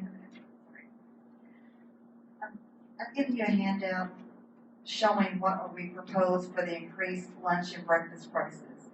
And in going over this, I want to go over lunch prices have not been increased in this district in 4 years. During that 4 years, we have had to meet new federal guidelines, an increased amount of fruits and vegetables daily that have to be served to the students, along with increased cost. Right now, the price that we're charging for meals, we can't even make a meal for that cost. That doesn't even take into part, you have the products that we have to use daily to bag the items, both and get them ready for the students, the indirect costs we have to pay to use the kitchens, and then salaries to prepare the meals and feed the students. I know these prices look high.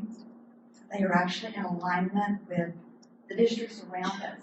They've already taken that step, that bold move, to get prices where they have to be. So do you have any questions for me? Board members, any questions of Ms. Charlotte? Yes, ma'am. At what point will we look into, I'm not sure what the right wording is, how, we have several schools that fall under the free lunch, where the whole school is provided free breakfast and lunch. At what point will we reevaluate that to see if our existing schools, elementary schools that are not in that would be added, or could be possibly added? Yes, ma'am. April 1st data is what the state looks at, and that's based on the number of not free or reduced we have across our district, but only the amount of kids that qualify for free through direct certification. I'm double checking all those numbers now, making sure all the kids are in the computer system correctly. So that on April 1st, when we have to pull that report and look at it, that will indicate to us if we can add any additional schools at that time.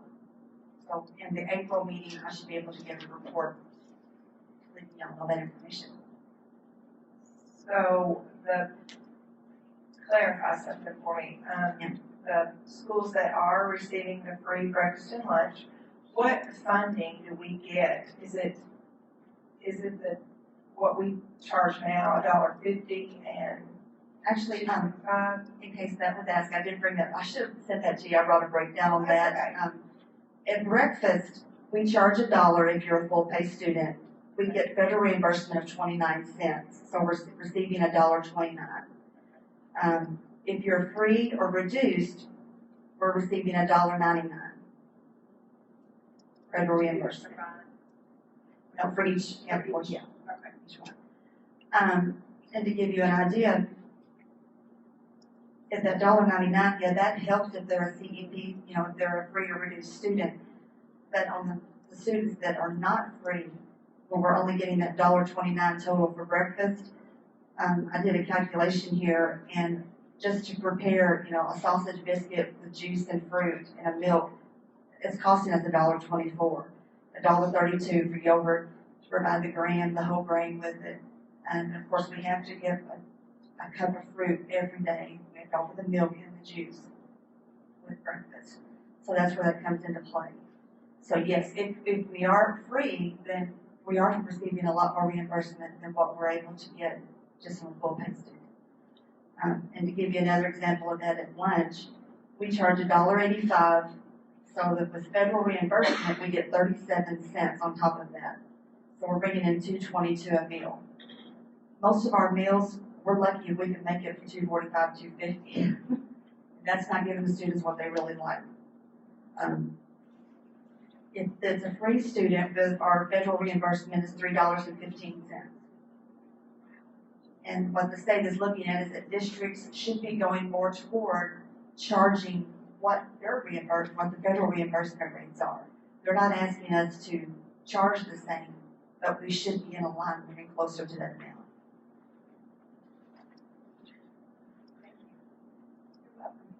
Any more questions?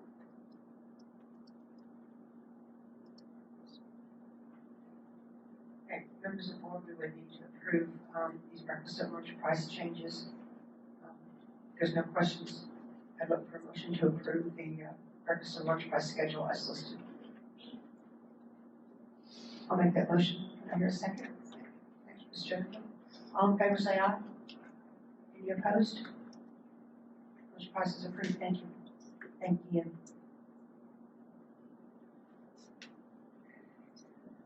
Moving on to new business, insurance bid, Cindy Butcher. Okay, last spring, if you remember, we talked about the insurance bid. You wanted us to look at some other method to do that. What I found when I went back to that discussion from last spring, the only thing that we had decided was to make it more competitive. So I put 3 options in your packet. Send out for bid, as we normally do. Try market assignment, or send out a request for qualification. We've always gone with the sealed bids in the past, which is following model procurement law. But I'm asking you for your input, to let me know what method you would like me to use. There obviously is a benefit to having our local agent. And what I found is that there are no other local agents that write for school board in Henderson. If we do a bid, we're going to end up with the same results because that agent writes for the 2 big markets that write for school boards. Or we can do market assignment, which would assign our current agent of record to markets and go to the next agent, give them the opportunity to do 2 markets. We can put in our bid, we can specify that other agents can bid other markets. There's several things we can do. I just need to know what direction that you want me to go. We're a little over 90 days out. We need to start getting it out probably in the 1st of April. Explain a little bit what option number 2 and number 3 are.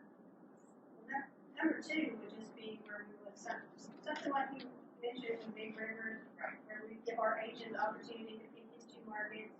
We would give another agent an opportunity to pick 2 markets, or 1, or however many you decide. Number 3 is just sending out, similar to the attorney thing where we would interview and decide on an agent. They would go out to the different markets and secure quotes. You can bring all those quotes back. So, I mean, they're all fairly similar. You know, it's the insurance companies that kind of dictate who gets the quotes. Since we have an agent of record, he's going to be the one that gets the first 2 quotes. You know what I mean? Because he's our agent. They work that way in all school districts. They send, you know, other agents complain about that as well. But like I said, there are no other agents here in Henderson that write for school boards.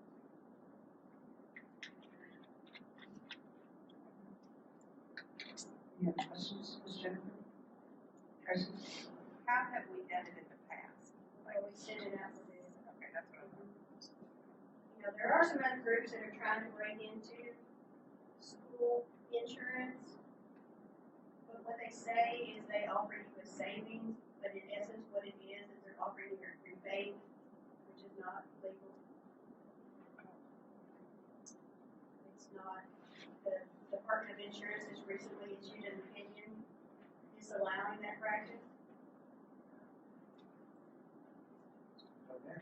Mr. Graham, questions?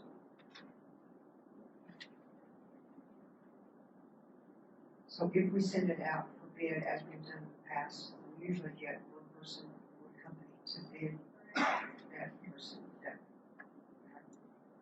How much money does it cost us to send it out to bid?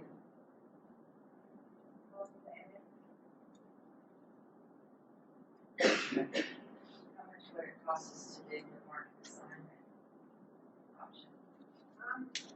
Don't know 100% how it works other than just doing the bid and specifying in the bid.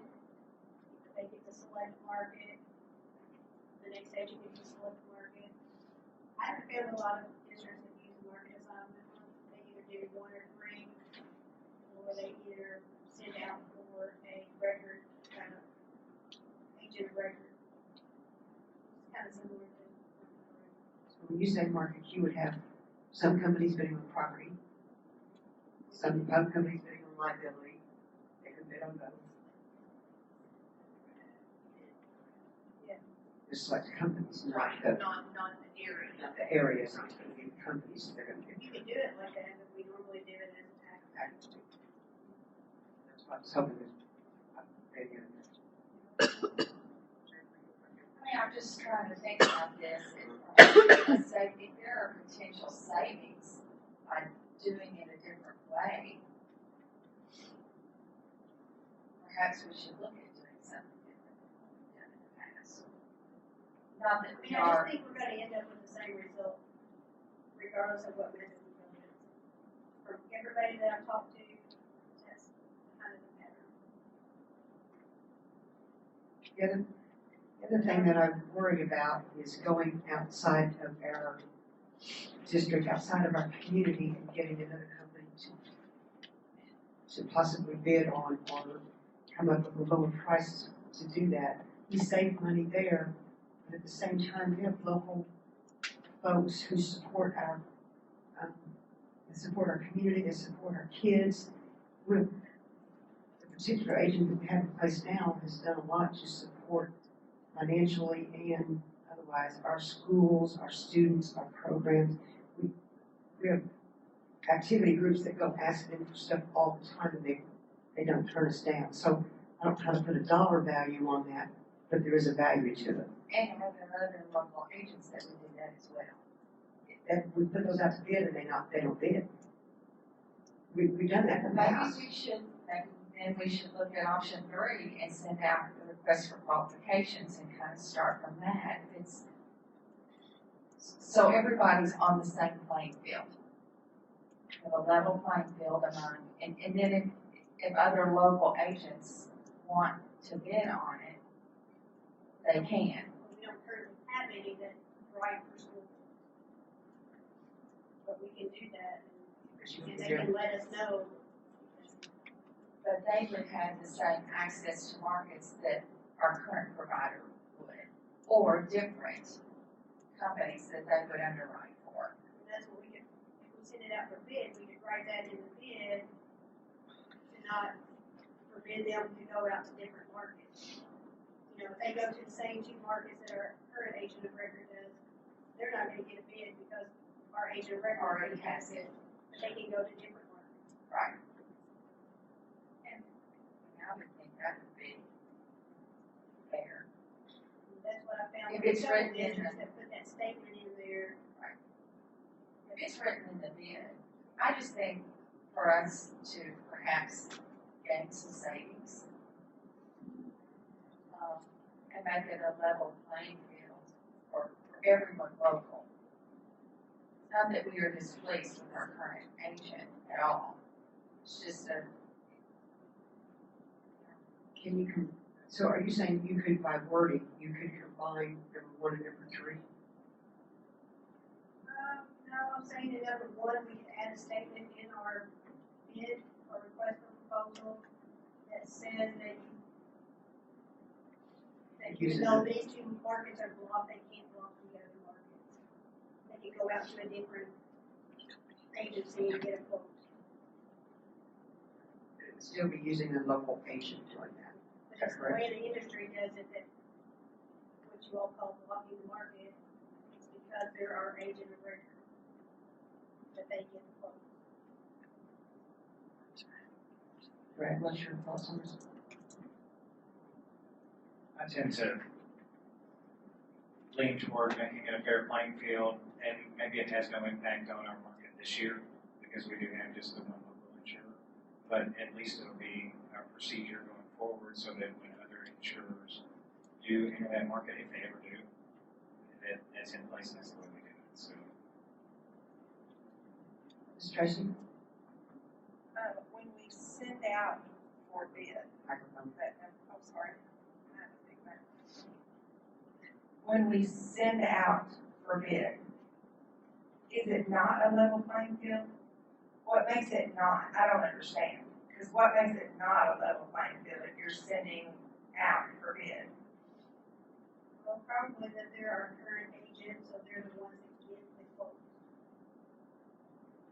Because that's just the way it works. I mean, that's in the insurance manuals, that's just the way it works. They get the first price and the best price from the companies who service school, property liability and fleet. Those top companies already have a business relationship with who our agent is at the moment. So they're going to get first dibs on Yes, going it's to the that first person company. that gets there. If they were our agent record, it'd be the first person that got to them, so we could get. So if they close their insurance Who doesn't company. have some insurance. Right. There's only so many companies, so many insurance companies who write for school boards, for schools. I can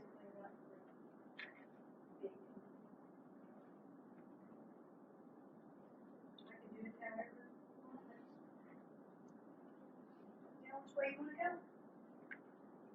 We appreciate you getting all this information, so this wasn't our request a year ago. However, we do not want our insurance to lapse, and we do need to move forward with some kind of a plan, one way or the other, correct?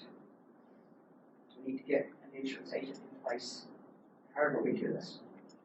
So what I'm hearing from you all is that we would like to send it out for bid this year, a little more clarifying on the statement, just as you suggested. Is that what I'm hearing from you all?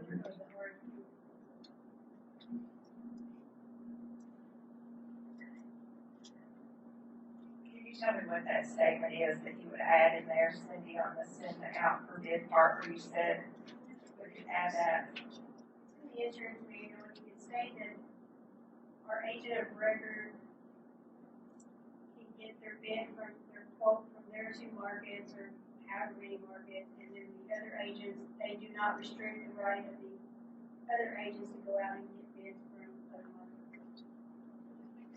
We would. So we would attach the statement as legally listed in the insurance manual, correct? Okay, would you all be okay with that? Tracy? I'm fine with that. Ms. Jennifer? Yes, that's correct. I'm still trying to figure out what's the request for qualifications. How does that differ from option number one? It's just like, kind of like the attorney, you just have them come in and let you know what they do, what they can do for us, what services they provide. So probably the most effective way to go about this is to do number three. No? Because if you ask them for qualifications and they come in here and you haven't given them that statement that insurance says that you include them, Well, they're once we chose them to be through the RFQ, they would be our agent. They could go out to all the markets and get the quotes. The difference when we were looking at these issues in the insurance manual is number three, you're not looking at the bid, the insurance proposal. You're interviewing an agent. You're hiring an agent, and then they will be the only one that goes out and secures bids. Okay. That's the difference. I see. The others are tied to the actual proposals from companies, and number three is interviewing the agent and salesperson. So if you're trying to save money, you're trying to save money, number three is not going to get you anywhere. Right.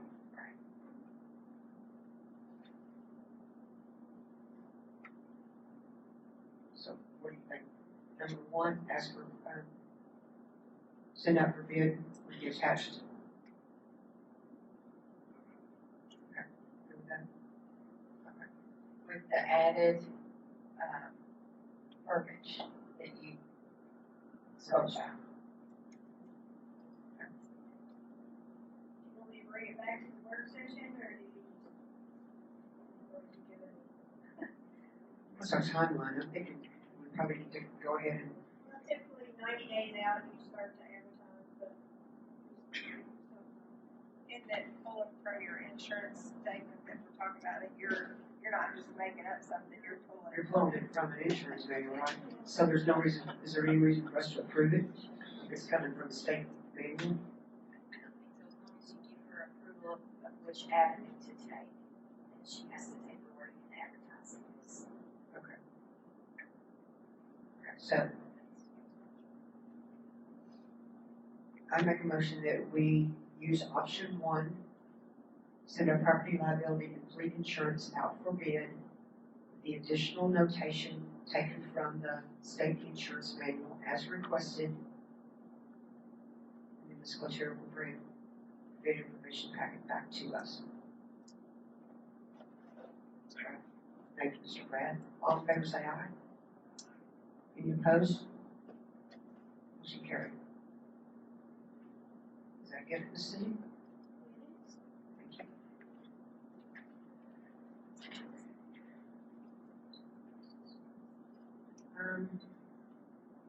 We have a first policy reading for policy 09.4261 telecommunication devices. Ms. Morgan? The only thing that we're requesting here, as Ms. Robin pulls it up, you'll see that there's a section in our current policy, and we've highlighted that in red, and we striked it out, and then we put the wording down below under a different heading.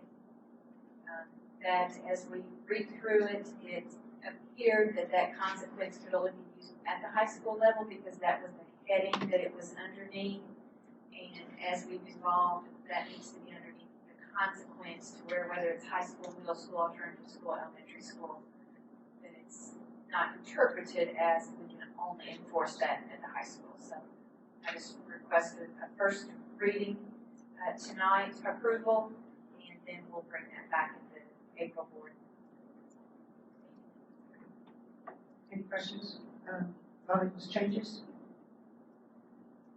Hearing none, I'll look for a motion to approve first reading of policy 09.4261. So moved. Thank you, Ms. Tracy, and seconded by Jennifer. All in favor say aye. Any opposed? Motion carried. Thank you all. Moving on to consent agenda, approve bid recommendations, approve overnight student trip requests, approve 2 board members to approve the NSBA in Boston, Massachusetts, approve non-resident contract for Union County, approve grant applications, and approve FRYSC continuation program for fiscal year 17-18. Anything that needs to be pulled or questions about? Hearing none, I look for a motion to approve the consent agenda as read. Thank you, Mr. Brad. Do I hear a second? Second. Thank you, Ms. Jennifer. All in favor say aye. All opposed? Motion carried. Consent agenda approved. Fiscal report, treasurer's report, Ms. Cindy. Okay, the treasurer's report for the month of February showed total receipts for all funds of $5,429,190. Total expenses for all funds of $4,944,188. For net increase of $485,002.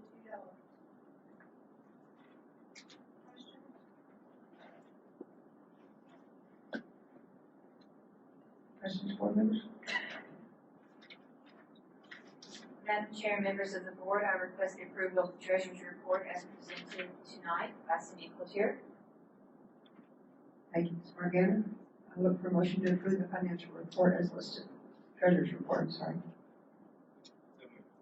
Thank you, Mr. Brad. I'll second that. All in favor say aye. Any opposed? Motion carried.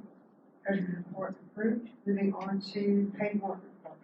Okay, the paid warrant report covers the period of February 16th through March the 21st. A couple payments I'll point out. CRS 1 tour for supplies, $141,060.08.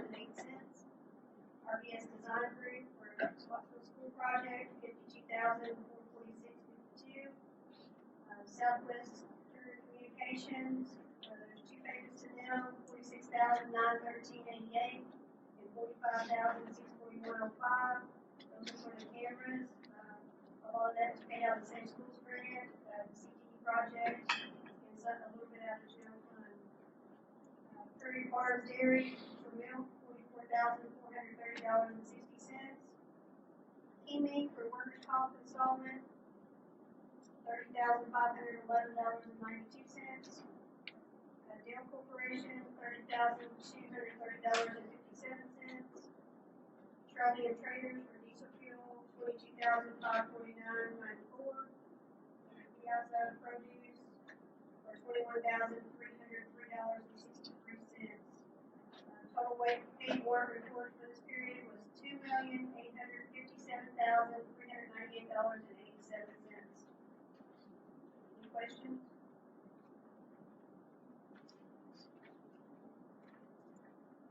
Madam Chair, members of the board, I request your approval on the paid warrant report ending the period of March 21st and presented to us tonight by Cindy Cloutier. Look for a motion to approve the paid warrant report as listed. Thank you, Ms. Tracy. Do I hear a second?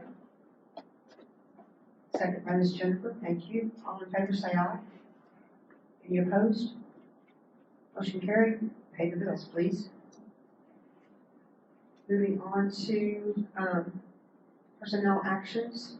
Although Henderson County Board is precluded from being involved in personnel actions, we do receive a copy of the information every month, and it is so noted. Moving on to item number 11, statement of intent. Mr. Brad Staten. I have received a lot of questions over the last few months, and I just wanted to make a statement into the board record, if you all don't mind. As you are probably aware, I have applied to run to be one of our next city commissioners. Many people have approached me with questions like, how are you going to do both jobs at the same time? Or why not run for school board again this fall? For this reason, I've respectfully asked our school board for some time so that I might make a brief statement. Even though I didn't join the school board until November of last year, I feel like I've been a member for much longer than just a few months. The education and upbringing of children in our community is, and will continue to be one of my greatest passions. And while these first few months have been challenging, to say the least, none of the issues we have faced have had any bearing or influence on my decision to leave the school board at the end of this year. Because I took over a vacant seat, my charge was only to fill the unexpired term for District 5 which does indeed end at the end of 2016. Before filing to run for city commissioner, I consulted with our school board attorney to make 100% sure I could continue to serve out the rest of my term. After learning this to be true, I submitted my application so that I could have the opportunity to share my specific skill set with our city and to guide Henderson toward a brighter future. If elected, my term as commissioner will not begin until January 1, 2017, resulting in no overlap whatsoever. Even though I am leaving to pursue other interests, I pledge to you that I will continue to provide my full attention to all school board matters, and I will continue to be a productive, concerned, informed, and reliable school board member through the end of my term. I care very deeply about our schools, our children, our faculty and staff, and that will not change no matter where my path takes me in the future. Thank you. That's the end of my statement. What I want to say off the statement record is that you guys are doing an awesome job. Really, the direction of our school system could not be going any better, and I just want to work as hard as I can and not screw up our direction or things that we're doing. So thank you all for letting me be with you for this year. I really do appreciate it, and thank you again very much. Thank you, Mr. Brad. We appreciate that and good luck. Any other items? Looks like that's the end of our fun. I look for a motion to adjourn this wonderful meeting. Thank you, Mrs. Tracy. I'll second that. All in favor say aye. Any opposed? Motion carried. Meeting